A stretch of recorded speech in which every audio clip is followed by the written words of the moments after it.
For today's Paradox Rift tabletop testing, I'm going to be playing the Chien-Pao with the Iron Hands spliced into the deck list. I think even though this is a few weeks old now since we actually did this tabletop testing, this list stands up pretty nicely. I know Cross Switcher is kind of the most contentious card right now, whether or not they're worth the full spaces rather than just having some Boss's Orders, possibly some Counter Catcher, some additional Switch and Ball cards, that sort of thing. I think that's a little bit up in the air, but the logic it still stands with that Cross Switcher combination, in that it works very nicely with the Iron Hands, and Irida can still be fantastic for picking the second piece of the combo, so you can make sure you're gusting whatever you want. And of course, it increases your ratios with that Pokestop, so you're not just milling key resources, and you know how much gust you have available during the entire game. So I think this list stands up fairly well. That's basically the big debate going on. Also, possibly an argument to going down to 2 copies of Chien-Pao. I've seen that also be banded around, just to throw in another Ball Search card possibly as well, just to have more substantial early game turns.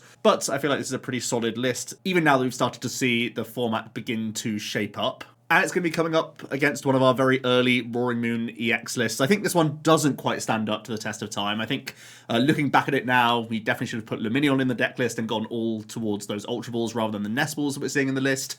And there's other Pokemon that I would consider in here. Also the Jet Energy, possibly a little bit high.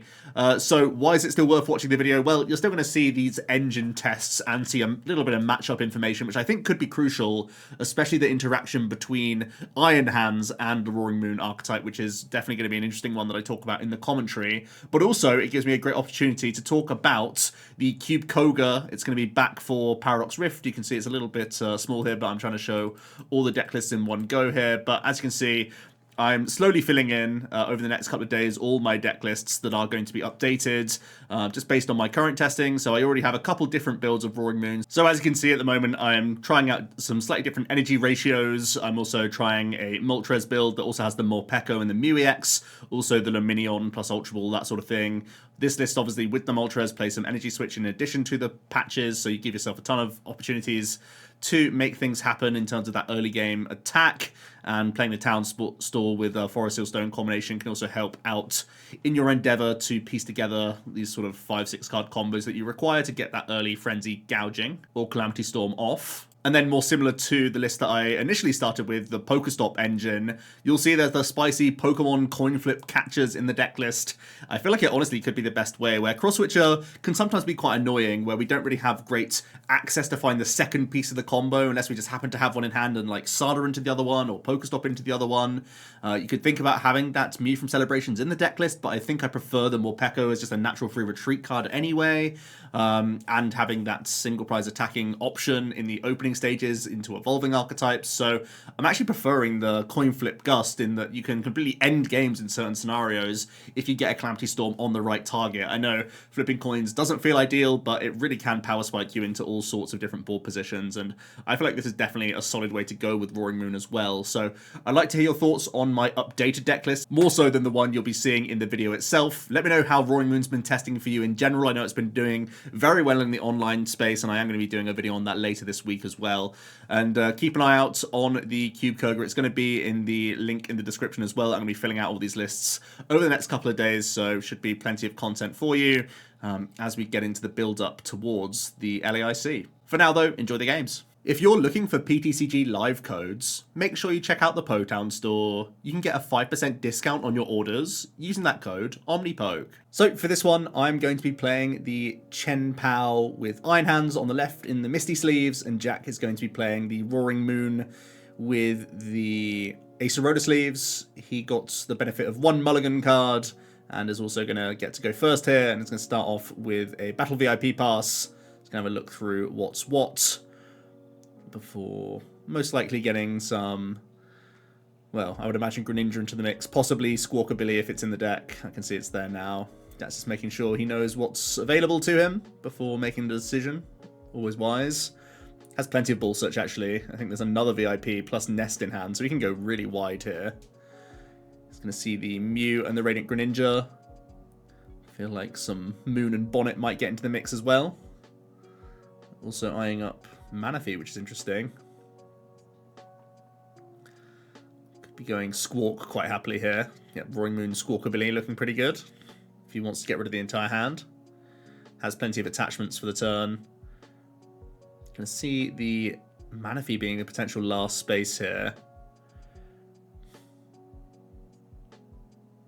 We are gonna see the Earthen Vessel. Gonna get 1 dark in the bin for the price of 2 coming into the hand. So it could be plenty getting pitched early here. Has the decision of Jet Energy, so it does go onto the Mew here. It does allow him to see some more cards. Definitely an argument to just put 1 onto the Roaring Moon early though. Guaranteeing attachment, never a bad thing. You can then, on the next turn, Sada plus attach.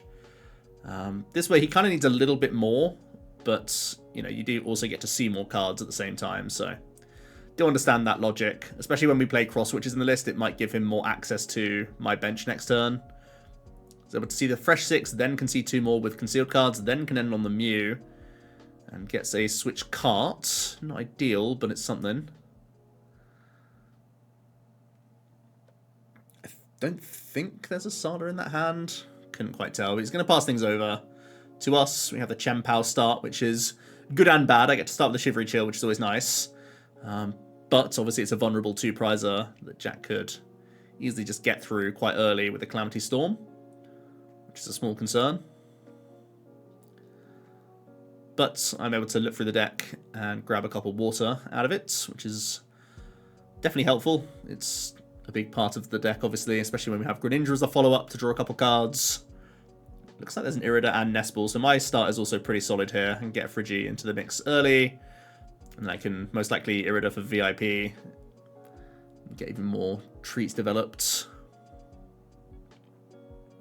Already have the Bidoof, so that's pretty nice. So now it's just figuring out what we want to Irida. Could be Frigi plus like an item card, or it could be VIP plus like backs or something like that. Really depends on where the hand's taking me. I see some water energy. I see the other cross switcher in the hand. I might be thinking cross switcher just to maneuver my 2-prizer out the active, but that may be a little bit of an overstretch, really. It's going to be, yeah, backs VIP. Pretty well set for next turn this way. Means I get obviously a next Frigi developed. I'm also just going to get a second Bidoof out. Can just create some incredible board states if you can get double barrel developed with this deck. You can make all sorts of combinations happen. We are going to swing an energy onto this Frigi and just pass things over to Jack, knowing that that Frigibax is not really in the line of fire. I think Jack would sooner gust the Greninja, but most likely just wants to go for the Chien-Pao anyway, so banking that attachment, always nice to give us a pivot. Jack has Ultra Ball to kick things off, can thin a Roaring Moon out of the hand, out of the deck I should say. Gets rid of a couple less useful item cards. Oh, so there is a Sada in hand, which is looking pretty nice. I think there's already 4 Darkness Energy in the discard pile, so that's going to be good. Gets to see 3. There's a Dark Patch, which is looking pretty solid. Don't think there's an attachment in his hand, which is the thing that's lacking right now. Gonna get rid of Bonnet and Sada. That's a little bit rough. So now it might be down to this Mew to find a Dark Patch. And I don't think it does. So somehow Jack's managed to miss turn to attack here, which is pretty unfortunate. When you go that deep with Squawk, with Sada. It does go back to that first turn decision of going into this Mew early. I think when you're already seeing 4 from Squawk, 2 from Greninja, more than likely, there's some debate around it, but I mean, obviously it's 2020 vision now when he's missed, but so it might just have to be a pass with the Mew active, which is not ideal. Opens up a few avenues for us. Looking like retreating into the Radiant Greninja, actually. Wants to keep the option to tutor more trainers in the future. I'm able to get an Ultra Ball in. Going to grab the barrel straight away, which is nice. Hoping to try and string some candy combos together here. We got the backs last turn. A 1-prize knockout is actually fairly helpful. Jack's got a Squawk ability X on the board, so even if I just take out this Greninja this turn, I can try and go back onto even prize cards by dealing with a Squawkabilly later. Couple cards from the Bib Barrel. And looks like there's another Ultra Ball, so I can get my next Bib unlocked, which is nice. Pretty awkward Ultra Ball. Gets rid of a Super Rod and a Hisuian. I think I have prized a Chien-Pao in this game, so that's something to keep an eye out for. We are going to then Shivery Chill. This was obviously the way that I could maximize my draws, but I think we are still looking towards that candy. If we see the concealed cards for a couple, can we get the hit in? Doesn't look like I have any access. We have Pokestop, and that's not a candy. And that's a Chien-Pao also hitting the discard pile. So I just got rid of a Rod. Hisuian's just gone as well through the Ultra Ball, and then the Pokestop gets rid of a Chien-Pao. So that actually creates a big issue for me in that, yes, I have one more Rod, but I'm really limited in how many Chien-Pao I have access to. So a big miss from me there. After double bibbing and getting the backs preloaded in hand last turn, you'd think it would have been a pretty easy route to candy up, but just no dice there. So both of us not really hitting full cylinders. Jack unlucky to miss an attack last turn. Then I was equally unlucky to not get a backs on 2. Now Jack's finally able to get a Calamity Storm off. He's going to go up 2 prize cards. And he's also got a chunky 300, well, 290 hit point Pokemon staring me down right now, which is pretty scary. I think the Irida was the next top deck as well, so that's great. I suppose it could have just been trashed by Pokestop anyway, so I should count myself fairly lucky. We're able to grab a Frigibax and this rare candy. We already have the backs in hand, of course. So that's going to work out okay. We do have Iron Hands EX as a potential option.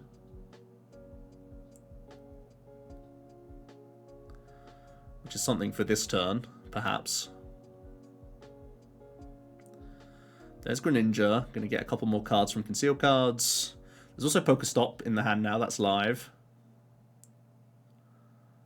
I'm going to go for this. Able to pick up another rare candy. There's Candy Backs. We're just doing some mapping now to see how much I can maximize my barrel draws. There's also Ultra Ball in the hand, so there are ways that I can lower this hand size pretty substantially. Have Rope in the hand. I had so many things going on in this hand. We're going to play the Rope first, see how Jack reacts to this, basically. Looks like he's going Radiant Greninja. So that still could be a 2-prize turn for me if I can get an Iron Hands weaved in here. We then go next Candy Backs. That's a great way to unlock a couple cards from this hand. We're going to fail the Ultra Ball. We're going to turn attack. Oh, sorry. We're going to Super Cold to the Greninja. Then we're going to Bib for 3. We hit Superior to get 4. I'm going to Super Cold 3 to the Iron Hands. Then it's 3 more Panic Draws from the Bib Barrel, which does hit Lightning Energy.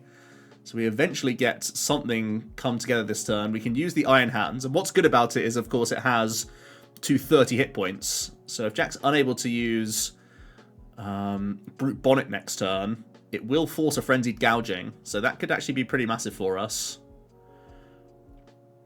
Because then I could try and respond with like a Baxcalibur or a Greninja or something along those lines. And it could be a way that I could keep up in this prize race by just using a 1-prizer to finish off a Roaring Moon. Jack's already commit 2 Ancient Boosters to the board. So it might be difficult for him to get a Bonnet Poison off. The Iron Hands coming in clutch there. The final barrel getting me towards a Lightning at last.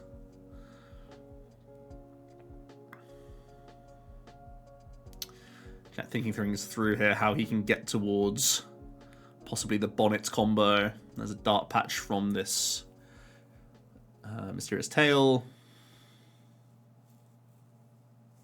I see a Rope in his hand as well that you might be debating. It's going to be the Rope. I suppose I can just feed the Greninja here. There's still a Manaphy on the board, so there's not too much reason to keep this around. You're going to see a Dark Patch from Jack now. Oh, that's not live just yet. Okay. He's going to Pokestop. Gets rid of a Jet. Does get him the Nest Ball though, so if he has access to the booster capsule, it might still be in the deck actually. I don't think he can get a Bonnet off here. Going to be Nest Ball. The Brute Bonnet might even be prized if it's not an option here. Yep, he's just going to grab another Roaring Moon.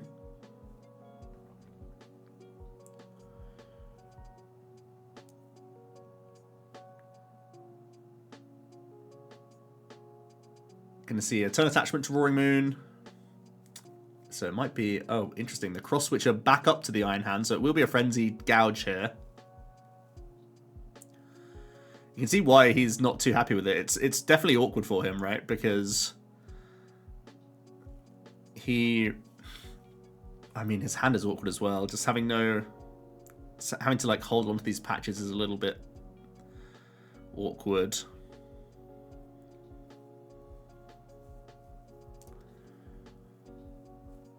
Definitely debating this Iono. It's going to be the third booster capsule, so all of these Roaring Moon are pretty well powered up. It's going to try and make life more difficult for me. I'm not too worried about the Iono my end of things because, you know, already 2 Bib on the board, so not an issue. Chat's going to reset the Iono with this Town Store.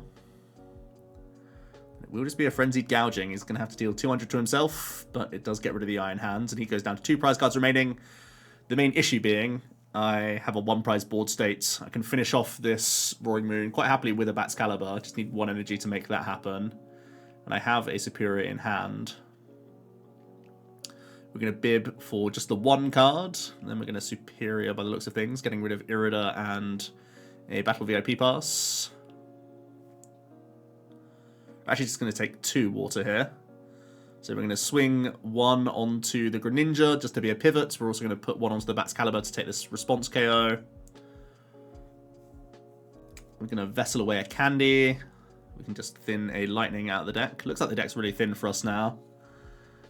But I think that same old issue of that Pokestop going haywire, getting rid of our second Chien-Pao, means that if I wasn't able to take Chien or Rod off our prizes, we could be in trouble because in those 4 prize cards, we had Super Rod and we had Chien-Pao EX. So you'd think that I've bought myself a free turn here, but I can only capitalize on it if I have access to Chien-Pao next turn. We ultra away one of those rods and that heavy ball quite early on, and then the Pokestop really punished us. Plus the fact that I couldn't attack that turn. So a lot of things went wrong that made this kind of close. But at least I've given myself the opportunity there. Off the prizes, I need either Rod or Chien-Pao. For Jack, it's going to be... Well... Can't really hand disrupt double barrel too much. Could maybe boss one of them or cross-switch one of them up and take one out. Give me a little bit less draw power. Roaring Moon obviously gets rid of the stadium as well, which is even more draw power going. Ideally, he would have attacked with like a Brute Bonnet here, but I think that's still in the prizes. So he's forced to use a 2-prizer, I think. He's going to cross-switch, yeah, a big barrel. It makes the most sense here. If you can only take 1 prize, make it as hard as you can for your opponent. Gets rid of a stadium and a big barrel, so my draw is limited here. And it looks like I wasn't able to take either of those pieces from the prizes, so we're going to have a tough time, I think. We're going to cross-switch the other Roaring Moon. I'm going to have to try and 2-shot this. Jack's just played some, but there we go. Yeah, the switch carts was already in Jack's hand, and as you can see, my last 2 prizes were the Chien-Pao and the Rod, which is really rough. It looked like I'd carved out a pretty good prize map. You can see how strong Iron Hands is and why we play Brute Bonnet in the deck list, right? Because if you are forced to Frenzied Gouge, it opens up the opportunities for the Chien-Pao player to keep single prize board states or come in with an Iron Hands response again if they can Rod reload and then take a 3-prize turn on the Roaring Moon. But in that case, the prizes and the Pokestop were betraying me a little bit there. So, getting into this second game then, I'm going to be going first this time. And we have the Frigibax lead. And we get to spin the Pokestop. It gets me a Nest Ball, which is looking pretty good. Also, Candy for next turn is nice. So overall, Not too shabby. Because Jack is Roaring Moon, he could take a knockout turn 1. So I might just need to take second Friggy here. Depending on what's in hand and how likely it is I can draw from this. Yep, just going to be a second Frigibacks. It's not great, but it's honest work. It means I can get to Baxcalibur next turn. Just going to have to pass things over there, so... Quite awkward, honestly. We're obviously quite a setup-based deck. Love seeing those VIP pass. And when it doesn't come together, it feels pretty grim.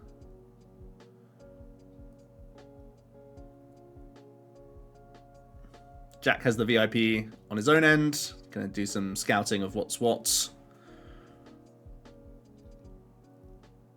It's going to be Mew and Squawk, I think. The choices. Roaring Moon, obviously best on the bench, because then it's live for its Dark Patches, which are part of its turn 1 attack combo.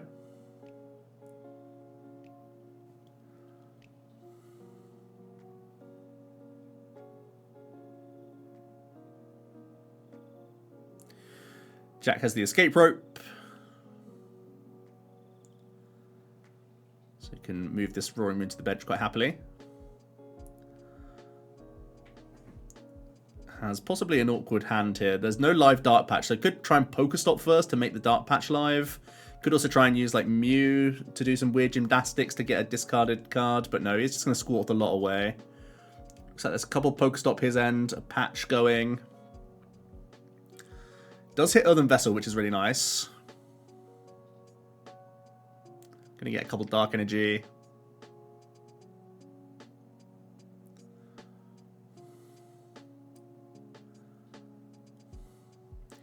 You can see I'm playing around with a life pad right now, just because I got some new ones, and one of them has a busted battery, so...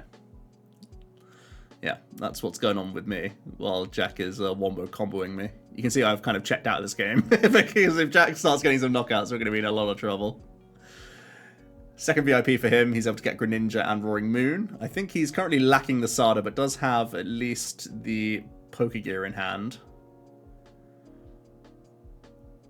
Some Dark Energy is starting to fly into the discard pile now. Another Earthen Vessel comes in. Can continue to thin the Darkness Energy.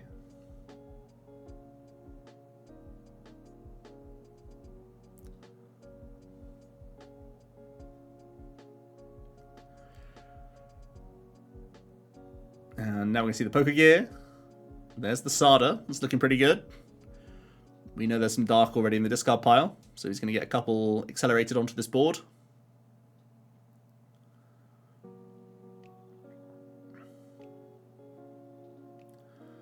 One on each moon. I think we just see Capsule and some supporters, so not much help there. We have fail on the next Pokegear. I think he was just trying to thin a Sada out before using this Pokestop, because I think he's not quite there with the attack. And does get rid of a Boss's Orders, unfortunately. Is that a second cross-switcher for him? See Dark Patch, turn attachments, and yeah, cross-switches means he does get the turn 1 attack in here. It's a roundabout way of going for it, but it does come off.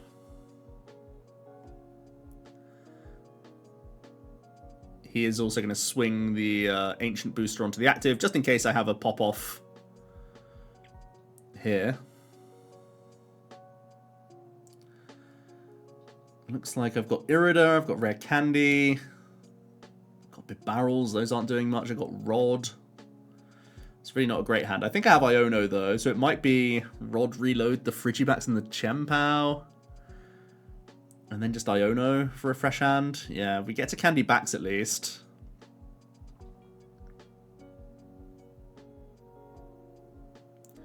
I think we need a lot of help from this Iono.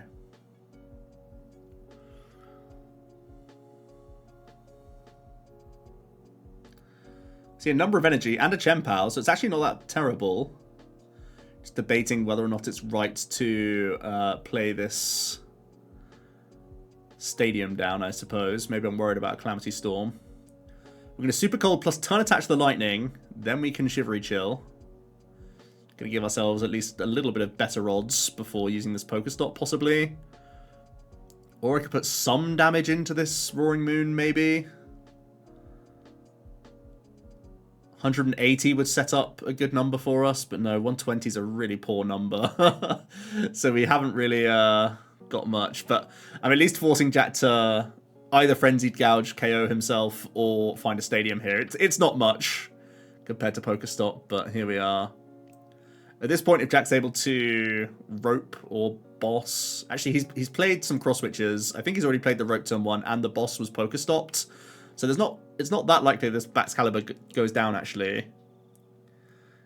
The Chien-Pao going down is obviously really bad for a prize race, but not unsurmountable.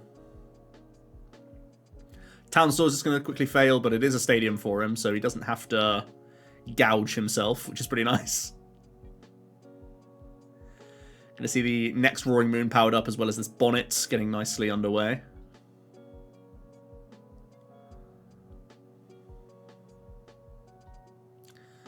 And it is going to be the Calamity Storm for the KO. We are left with a pretty woeful hand. Looks like it's Pokestop Prey. It's 3 misses, and I think that's everything. So there we go. Some bad beats there. Every now and then the Chien-Pao deck will do this, where it just doesn't really get everything online and it really fizzles. But that game one, it felt like we were in control. We were just kind of mugged off a little bit by those late game prizes. Possibly by my Ultra Ball, but it seemed like a safe Ultra Ball at the time. It just became unsafe as soon as the Pokestop gets rid of second Chien, and we are unable to fish them from prizes. One of those things. But yeah, some interesting games. Roaring Moon, at least getting that turn 1 attack off was nice. I know we've changed out the build a little bit since we did these recordings, but hopefully still enjoyable and interesting to see how they function up against each other. Thanks so much for watching, and I'll see you tomorrow for another video. Cheers.